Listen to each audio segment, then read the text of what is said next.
Então, estamos aqui para mais um tema.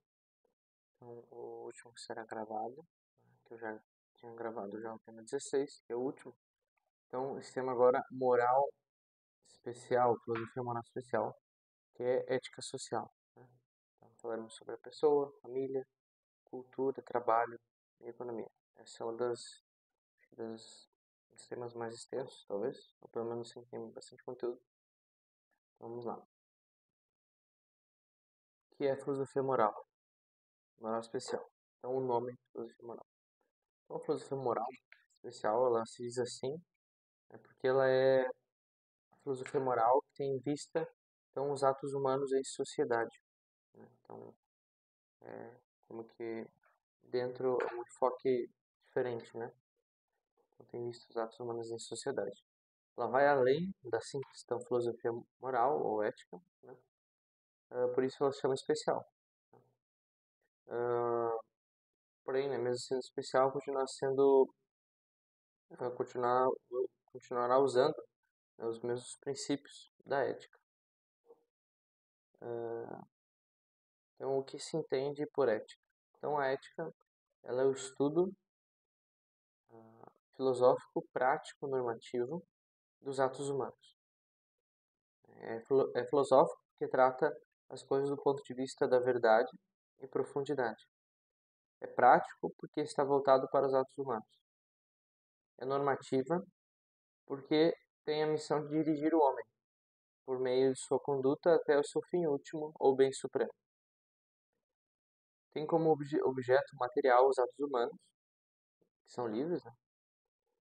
E como objeto formal a moralidade destes em sociedade, né? Isso na ética e a ética social em sociedade, né? Essa moralidade em sociedade. Deixa eu passar aqui. Então, C. A pessoa humana é social. A pessoa humana é social por natureza, ou seja, é próprio do homem viver e interagir em sociedade com outras pessoas, né? E também por meio dessa natureza social é que ele se realiza, né? Como faz parte da natureza dele, né? E nós realizamos, né? Nós vamos realizar é a nossa natureza, nos realizamos. Então, como faz parte dessa natureza, essa socialidade, sociabilidade, então ela também vai, como é que eu posso dizer, eu tenho que passar por ela, né? Por essa sociabilidade para me realizar. Faz parte então da minha felicidade, a vida social. Não tem como ser feliz sem, realmente, né, sem essa vida social. Em última análise, né, essa vida social com Deus, né? Então, objeto da filosofia moral. Objeto da ética social, então, são os atos humanos honestos, ou seja, objeto material, né, como a gente tinha dito, em sociedade formal. Então, repetindo, o objeto da ética social são os atos humanos honestos, ou seja, esse é o objeto material, e o objeto formal em sociedade. Então, seja o bom agir moral em sociedade. Então, alguns aspectos, algumas perspectivas né, históricas. Então, na Grécia, então, para eles a vida social se manifestava na polis, né, convívio que levava à aquisição de virtudes e a vida civilizada, né, de forma religiosa, artística e cultural. Roma, nós temos então, a questão do direito, né, como característica, também sofreu muito com revoltas sociais, né, devido às guerras, toda uma loucura na história romana. Medieval, nós temos uma espécie de equilíbrio entre igreja e Estado. Pós-moderno, então é uma coisa mais rápida, né? Busca derrubar então, as monarquias e tomar uma espécie de polis grega, influenciada pelo nascimento das ciências políticas do século XV. Levou alguns estados ao absolutismo monárquico e tal. A partir disso surgem então grandes guerras civis e religiosas, rompendo com a visão metafísica do direito natural. Transmoderno, então, traz uma novidade radical. Então, temos o positivismo, né, com a concepção materialista do mundo, da sociedade, que despreza a metafísica. Individualismo, cada pessoa como uma ilha detentora de total liberdade. O liberalismo, é uma mínima intervenção estatal sobre a sociedade. E temos o socialismo também. E o coletivismo. Então, o desaparecimento do indivíduo por uma igualdade formal, material, através da coletivização das propriedades. O,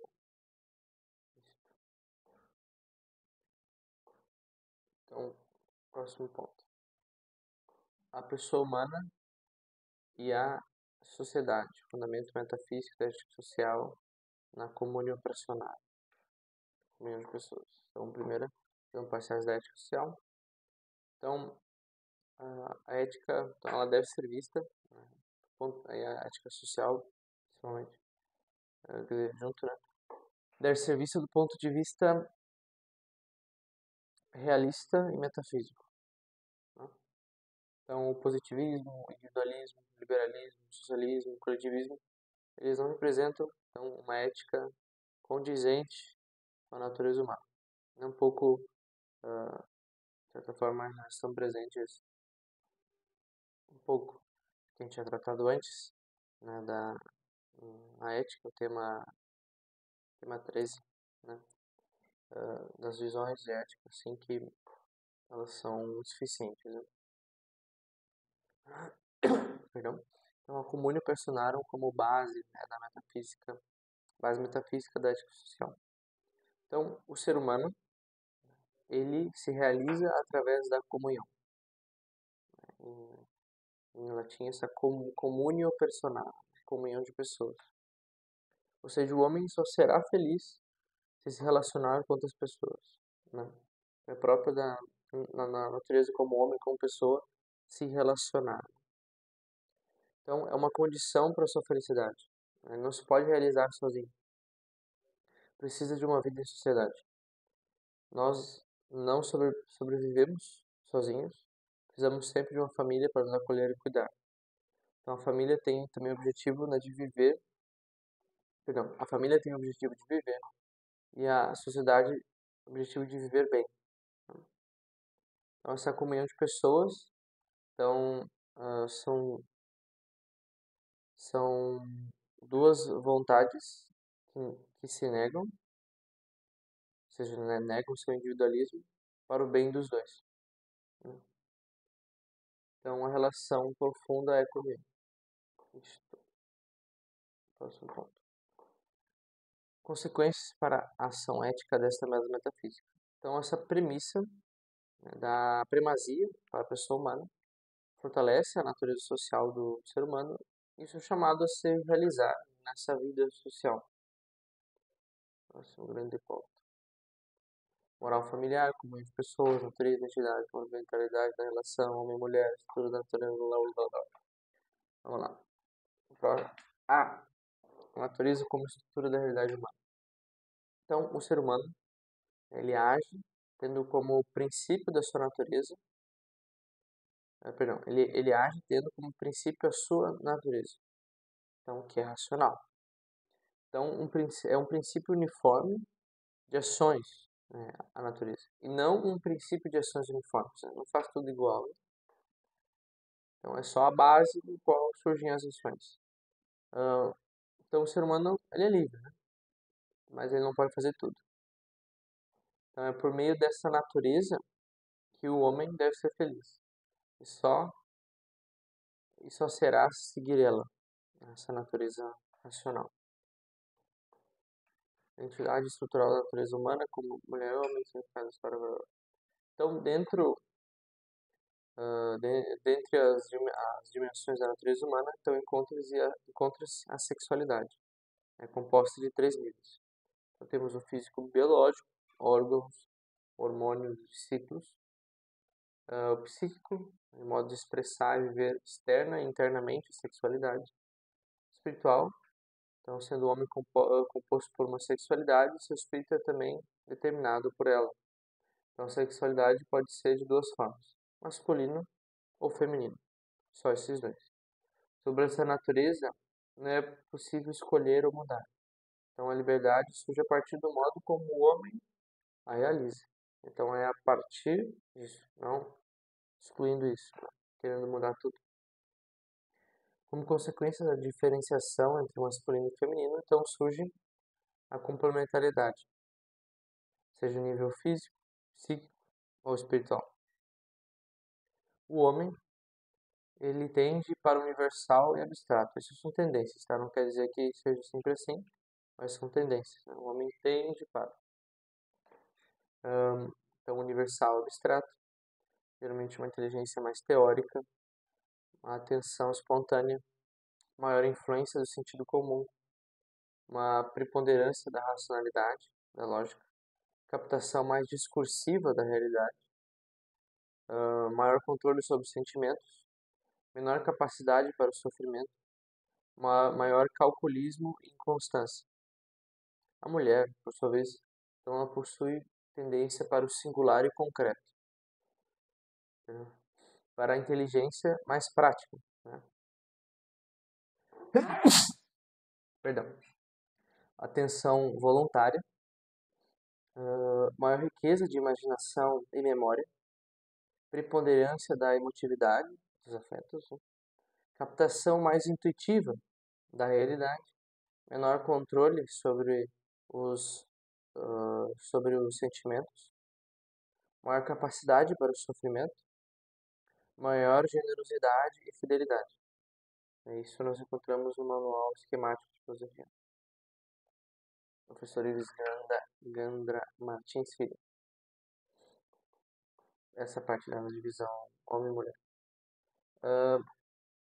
A estrutura da geração humana.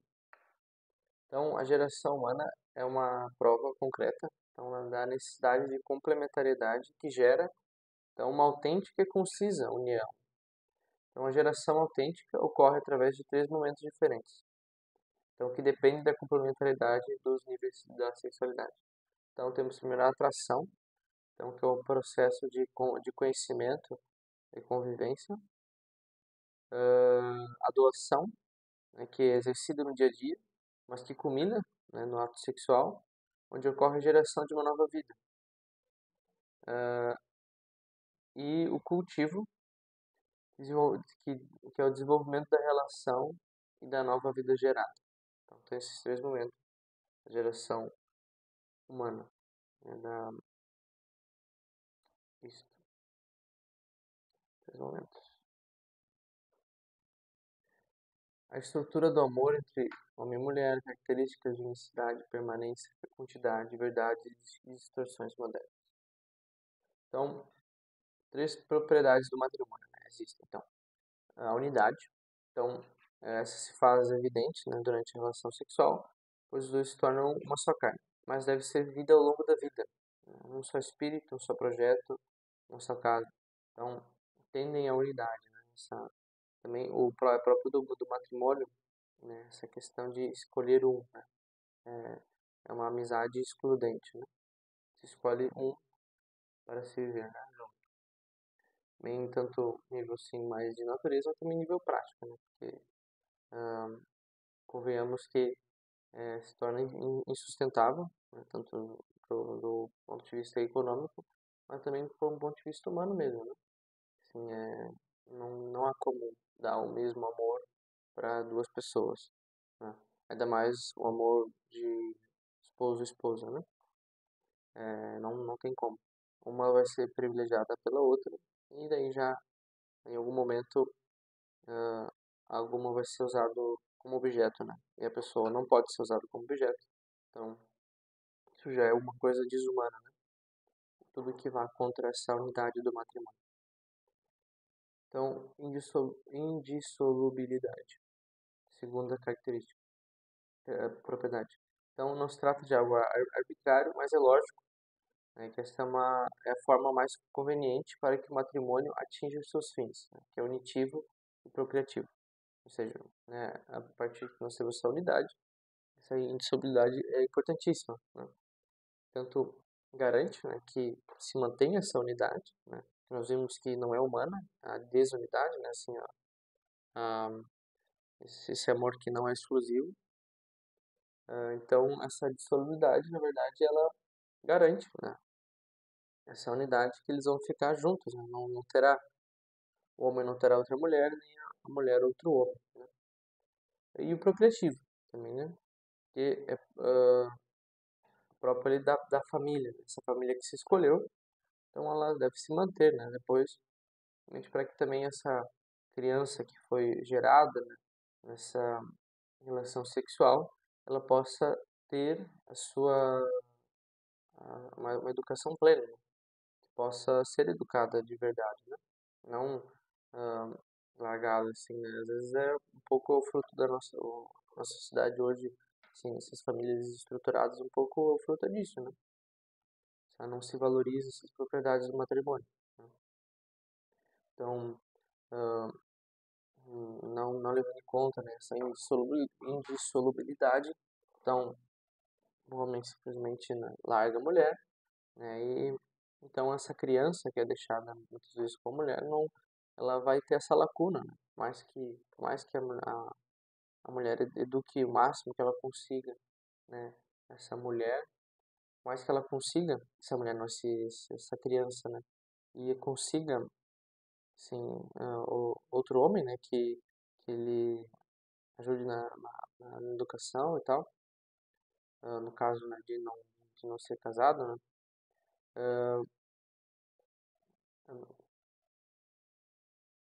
assim, então, mas ainda assim fica essa lacuna, né, desse pai biológico que abandonou e não pôde dar, né, essa, essa educação, né. Então, para que a sociedade funcione, né, o matrimônio precisa funcionar, né, precisa estar nas suas características e essas características não são religiosas, né, são racionais, né, são racionais para que realmente o matrimônio dê certo, né?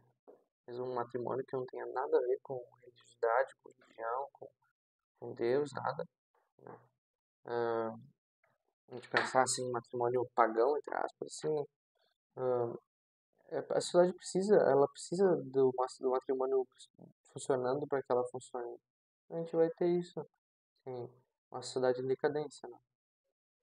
Então, a terceira propriedade, então, é a fecundidade, né, que é consequência direta e natural, então, da relação sexual, porém ela não se limita à procriação, né? Mas também a produzir frutos, né, para os próprios cônjuges e para a sociedade externa à família.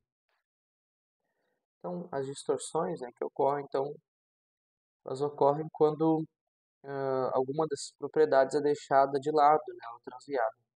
Então, primeiro nós temos a poligamia, né, então, e o egoísmo, então, que são as principais, né, pois elas eliminam, respectivamente, a pertença exclusiva, né, e a doação amorosa.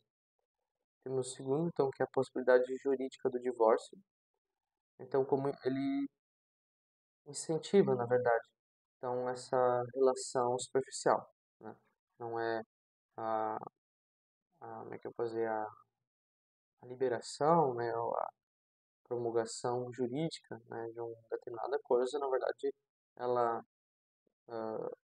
principalmente uma coisa que já se faz, entre aspas, fora da lei, ela não vai diminuir, né, ou não vai solucionar o caso, ela vai só aumentar essa situação.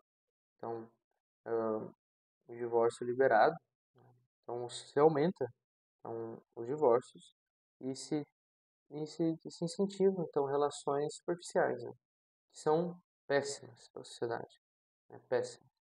Então, vai ali e são completamente irresponsáveis, né.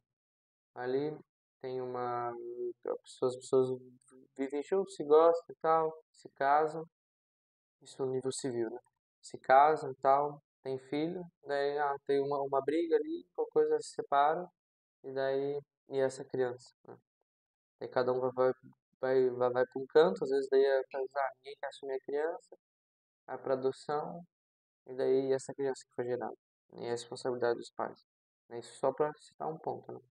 Então, o divórcio então incentiva, né, relações superficiais.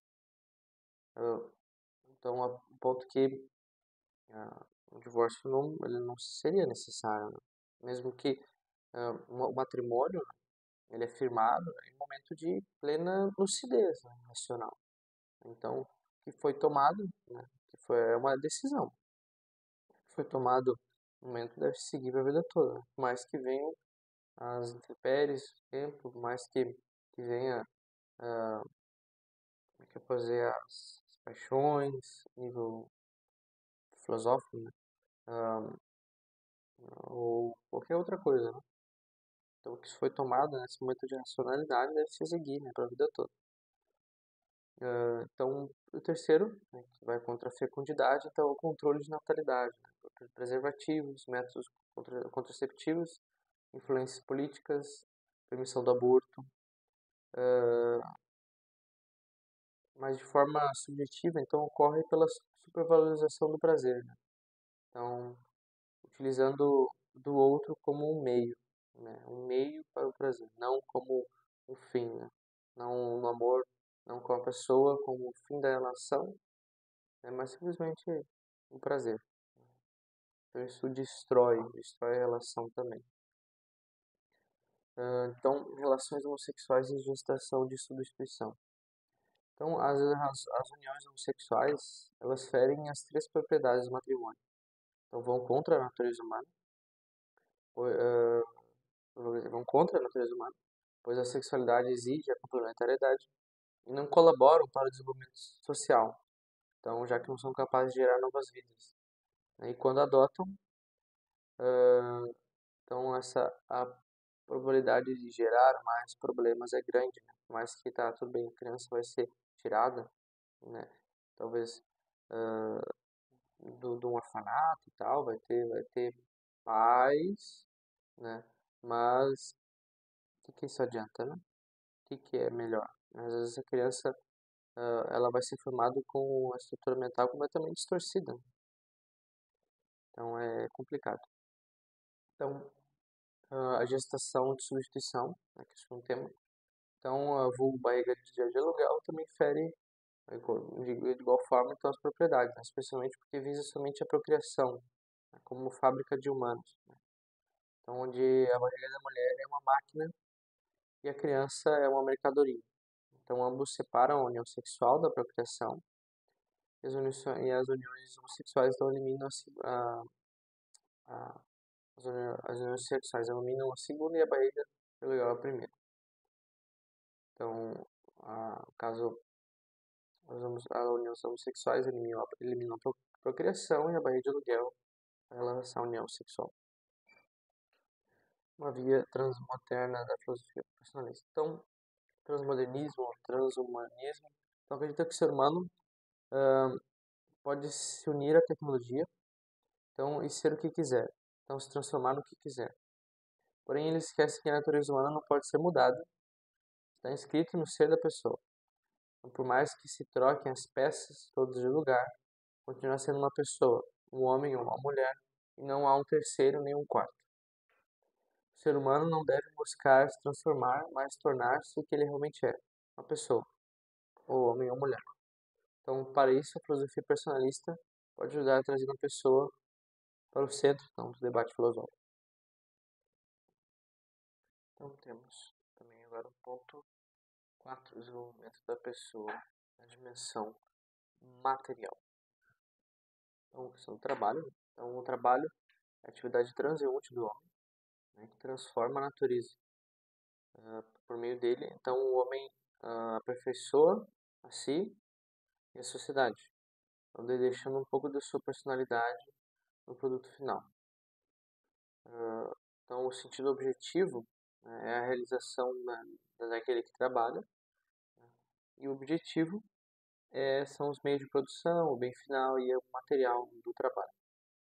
Então, a partir dele, então, decorrem alguns temas, né, como a destinação universal dos bens, propriedade privada, bem comum, que está relacionado, né, a todos os temas de ética social. Estatísticas, né, já estão passadas, né, isso teria que se revisar assim, todo ano, às vezes todo mês, mas não é uma coisa assim tão importante, né, para reflexão filosófica, dado que são coisas que mudam, né? importa mais coisas que permanecem. Então, reflexões sobre o micro, macro, causa da miséria material. A miséria material, então, ela significa a ausência, né, de condições adequadas para a subsistência. Então, como causa da forma micro, né? Então temos a falta de acesso à educação, problemas de saúde, falta de oportunidade de emprego, discriminação, etc. Causas macro, então desigualdade econômica, sistemas políticos inadequados, conflitos, instabilidade política e dívidas externas, etc., entre outros também. Consequências dessa miséria material e da opulência. Então, as consequências são duas, né? Então, a desigualdade econômica pode gerar algum tipo de revolta ou levante popular, né? Se for demasiado díspera. Fome, taxa alta de mortalidade entre os miseráveis, etc. Claro que não deve pôr talvez essas duas classes assim como antagônicas, né? Mas realmente quem tem muito, né? Deus chama realmente a ajudar quem tem pouco, né? Então sempre o rico foi feito pelo pobre, o pobre pelo rico, né? Então tem essa comunhão mútua, né? O, o rico pode ajudar o pobre, né? E o pobre pode rezar pelo rico, né? Então um pouco assim, né? Essa troca de favores, de certa forma, né? O rico assim, os dois ganham o céu, né?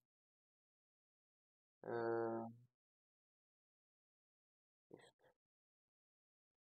Primeira e segunda transições demográficas. Ah, é tão importante, não sei se é isso, mas a transição demográfica então descreve a, a dinâmica da variação populacional através da taxa de natalidade e mortalidade. Então, existem fases dessa transição. Então, primeiro, a taxa de natalidade e mortalidade altas, então pequeno crescimento populacional. Taxa de natalidade e mortalidade baixas, então crescimento negativo, então gerando crise previdenciária, etc. Orientações para desenvolvimento material. Então, o homem ele deve voltar a ver o trabalho no seu contexto global e social, e não só como meio de subsistência, né, de modo egoísta. Então, temos um mandato do Senhor, né, para trabalhar e fazer frutificar os nossos dons. Mas, além disso, deve-se ter a primazia da pessoa, né, em todos os processos de desenvolvimento material. Deve-se também desenvolver-se, né, para o melhoramento da pessoa e não para simplesmente ter mais, né? Temos também ter uma visão mais solidária, né, para com os nossos irmãos. Nós fomos ou somos então dependentes, né, de outros seres humanos, tanto agora, mas de certa forma das coisas que nos chegaram, né? Cultura, educação, civilização, próprio alimento. Então somos sempre dependentes dos outros, né? Então nada mais justo que nós ajudarmos também, contribuindo para a felicidade de todos, né? Então tem essa, de certa forma, essa comunhão, essa ajuda mútua entre todos, né? Que justamente nós somos devedores, né? Nós ah, devemos a outros que fizeram já tanto por nós, mas que não nos conheciam. Premissas e necessidades de educação. Então, primeiro, próximo grande ponto. Então, o ser humano tem a necessidade, né, de ser educado. Nossos sentidos não bastam, né, para o nosso pleno desenvolvimento, como nos animais. Então, nós precisamos nos dedicar para conhecer a nossa natureza e assim buscar o que é melhor para ela. Então, nós nos tornamos o que nós devemos ser. Então, para isso que serve também a educação. Objetivos da educação humana. Então, entre os objetivos dessa educação, podemos destacar levar a pessoa ao seu desenvolvimento integral, educar a pessoa para o caminho da liberdade, educar a sensibilidade, o desenvolvimento harmônico, corpo-alma, obter domínio das coisas e de si, formar a personalidade, o caráter, maturidade, cultivar o melhor que existe em cada homem, em cada um de nós. Condições de educação. Primeiro, tutelar pela dignidade da pessoa educada, né, manter um clima de liberdade e busca do bem. né? Isso alguns, né? Nossas condições. Ah, também, de certa forma, exige, em certo ponto, uma disposição, né, do aluno, realmente para que aquilo entre, realmente fixe nele como realmente algo aprendido, né? Então tem essa parte também do, do educando. Então, os agentes e colaboradores da educação, temos os pais, então tem gravíssima obrigação quanto à prole, ah, que é a primeira escola das virtudes sociais, né, a família. Temos a sociedade civil, não é unicamente função do Estado, né? Então os grupos também devem ter autonomia. Ah, temos a escola, né, que é o lugar da educação, então eh, tende a ser neutra moral. E a igreja, né, que é mãe e mestra, então tem o dever de anunciar a verdade, então a educação na vida de Cristo. Cultura, fenômenos atuais e características da verdadeira cultura. Então a cultura, então, é o conjunto de aspectos intelectuais, morais e materiais, dos sistemas de valores, dos modos de vida que caracterizam uma civilização. Então, toda cultura possui aspectos espirituais e materiais. Espirituais, né, como cosmovisão, religiosidade, moralidade. Então, materiais, tudo que o homem produz, né, como arte, ciência, tecnologia, etc. E tem alguns elementos, né, os valores transcendentais, ah, mais relativos à natureza humana, valores convencionais, né, assim, que tem a ver com questão do que se foi querendo e escolhendo, né, conforme passando as épocas, mais relacionado à vontade e os valores típicos, né, mais em relação a lugar, ambiente, tem tudo isso a ver, né? Então, características dos vínculos sociais. Ah, o vínculo social então, é uma relação estabelecida entre pessoas em uma sociedade. Então, primeiro contribui, né, para a redução do isolamento social, desempenha um papel na formação e manutenção, né, das estruturas sociais, promove o desenvolvimento, o cultivo da pessoa, pela troca de valores, conhecimentos, experiências. Por ele também a subsidiariedade e bem comum são praticados. Então, tipos,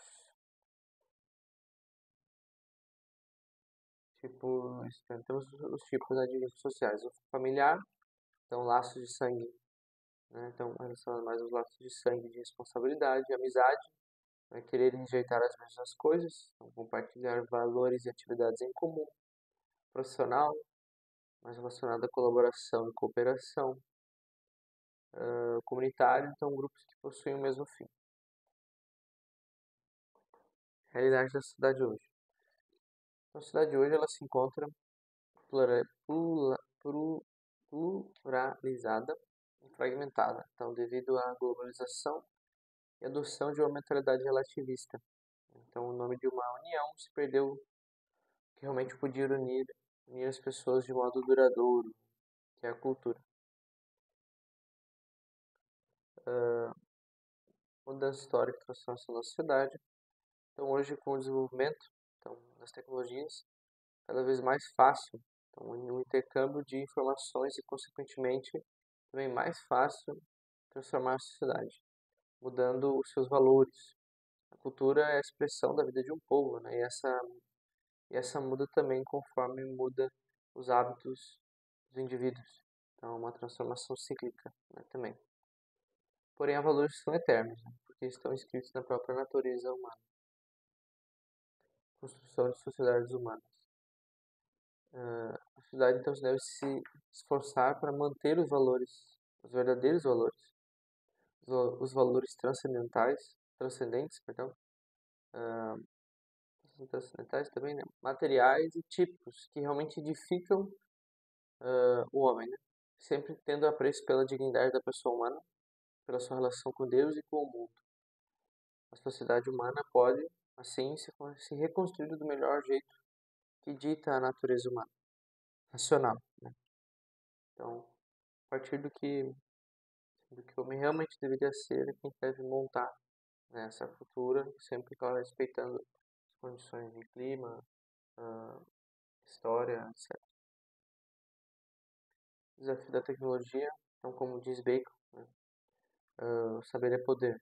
Ou seja, a tecnologia pode ser de grande ajuda para o homem, né, se usá-la corretamente. Porém, corre o risco de ser dominado por ela e usá-la para dominar outras pessoas. Não só porque podemos fazer, né, que temos que fazer. Então, próxima, dimensão econômica. Atividade econômica e sua relação com a cultura humana. Então, o fim específico da atividade econômica é justamente atender o bem material e cultural das pessoas, expressando aí a sua relação com a cultura humana. A atividade econômica, por servir para fomentar e manter a atividade cultural da sociedade, ah, perdão, a atividade econômica também serve, né, para fomentar e manter essa atividade cultural da sociedade, então, pois é uma das necessidades do homem, a base pré-econômica da sociedade humana. Então, se a economia é a atividade que responde à necessidade de sobreviver, a base pré-econômica é o trabalho e a relação comercial entre as pessoas. Então, antes de existir uma organização estatal da economia, as relações mercantis já aconteciam, né? Então, de troca, contrato, trabalho, compra e venda. Existem duas dimensões: macro, então, que é a dimensão social que considera a produção nacional, com taxa de imposto e inflação, e a micro, que é a dimensão pessoal, né, que é os trabalhadores e empresários que se ocupam da produção imediata de lucros e produtos. A eficácia do negócio econômico.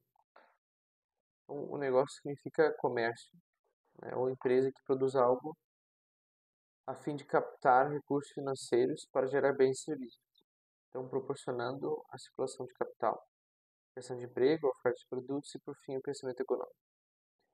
O fim próprio da empresa é o lucro, que atesta o bom desempenho do negócio e satisfaz as necessidades da sociedade, quanto bem distribuído.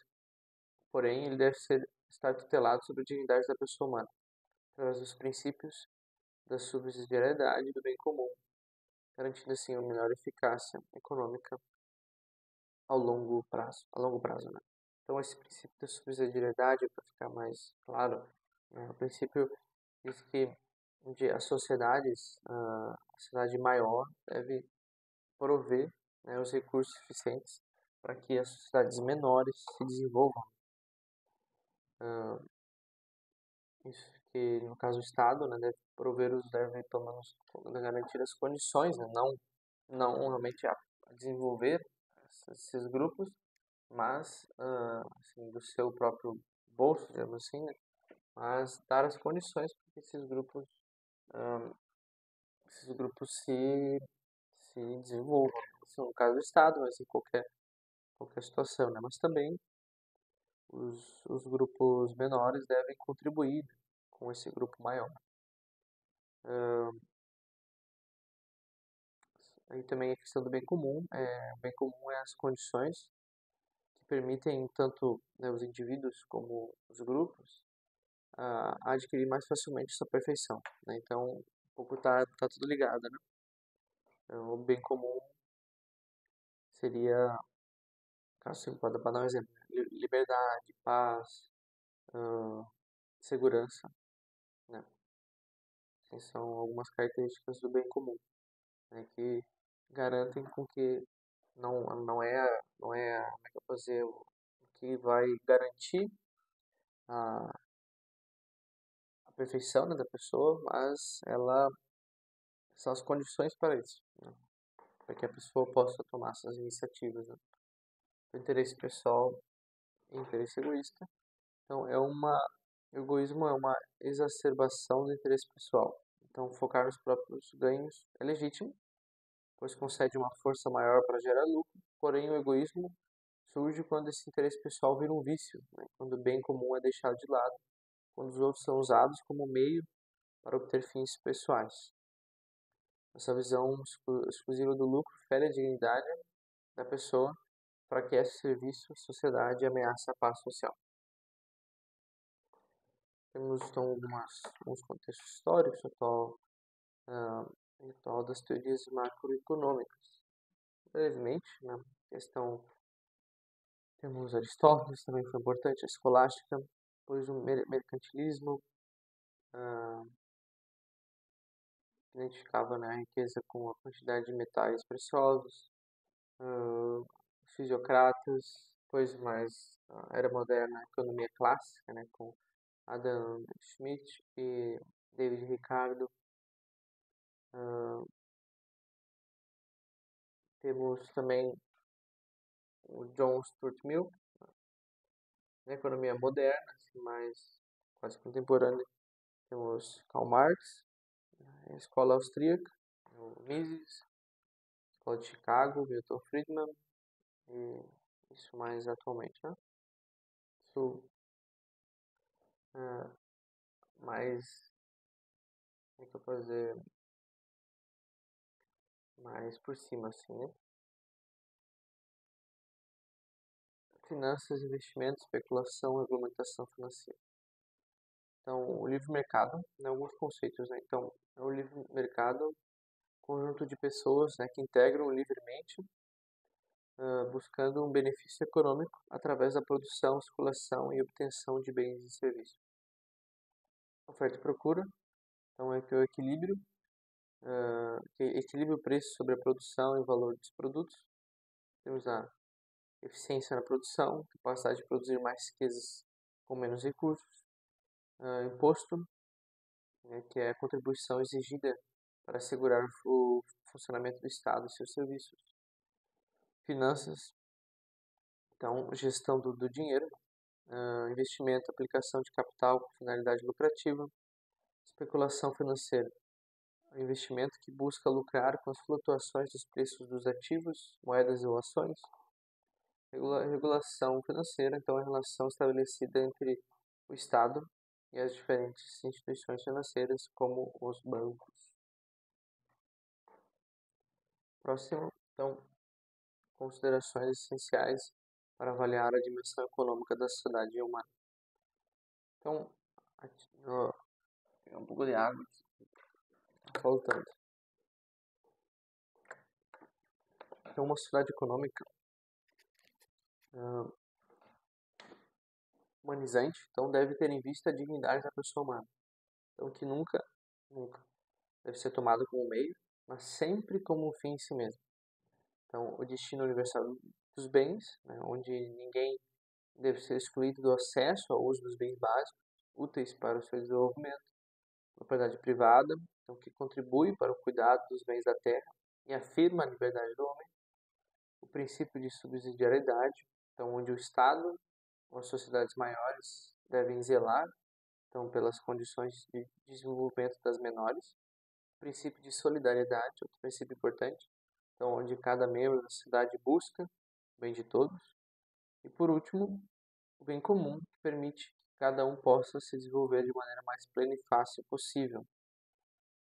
Então, a atividade econômica deve velar, então, por essas condições, e essas são assim, o que nós conseguimos, como nós conseguimos avaliar, então, o crescimento dessa atividade econômica, tudo se respeita todos esses princípios, está indo no bom caminho. Então, por último, então, o desafio presente, futuro de ser construtores de cultura humana. Então, pergunto sobre o futuro do homem. Então, o que será do homem no futuro? O que será da sociedade? Não sabemos, né? Mas podemos dar uma resposta com as nossas ações hoje. O homem é a sociedade que queremos para o futuro, precisamos desenvolver hoje, não amanhã, pois já será tarde. O homem possui hoje todas as ferramentas, ou pelo menos mais do que nas eras passadas, para se desenvolver e ser o melhor que ele pode ser, de acordo com a sua natureza. Então, uma visão um pouco, pelo menos que eu tenho, assim, né, de, de otimismo. O homem, ele tem todas as ferramentas para ser o melhor possível hoje, né? realmente se desenvolver o melhor que ele pode, mas claro, ele sempre, geralmente acaba usando pro mal, né? Todas essas ferramentas. Condições e circunstâncias atuais, então as condições de hoje são ao mesmo tempo ótimas e assustadoras. De uma parte, o homem possui conhecimento e tecnologia para se reinventar, então, de acordo com a sua natureza, não mudar a sua natureza, como diz o transhumanismo, e crescer. Mas, de outro lado, vemos que esse conhecimento, essa tecnologia é usado para o mal da pessoa humana. Porém, esses obstáculos não devem ser vistos como muralhas que não podemos passar, mas sim como trampolins que nos impulsionam para mais longe. Pois tempos ruins geram homens bons, e esses homens bons são a luz da humanidade. Por último, então, a estrutura pessoal necessária no futuro. A estrutura pessoal mais necessária é a humildade. Humildade digo no sentido de autoconhecimento, pois eu, me conhecendo, posso me colocar no meu lugar diante de toda a realidade. Posso olhar para o outro como um tu, né? Um tu que precisa de mim e ao mesmo tempo eu preciso dele. Então poderemos construir uma sociedade humana próspera e feliz. Então assim nós terminamos o tema 15. Espero que tenha gostado. Um pouco mais corrido, né? Mas está aí. Se eu gostei, se eu comente, né? Para que esse vídeo também possa chegar a mais número de pessoas, compartilhe. Né? Espero que tenha ajudado nesses 16 temas, na síntese, que possa fazer bom uso. É claro que acabei explorando assim, boa parte do tema ali, né? Dos itens do tema, que com certeza não são necessários, né? Que se faça, se diga tudo que está aqui, né? Mas assim, o necessário, né? Sim, é importante depois eu fazer um vídeo, né? Creio fazer um vídeo sobre isso, né? Como fazer a síntese, né? Como usar todo esse material, né? Então, ficamos por aí. Acesse, né, os outros vídeos, né? Possa ter acesso também a todo esse síntese de filosofia.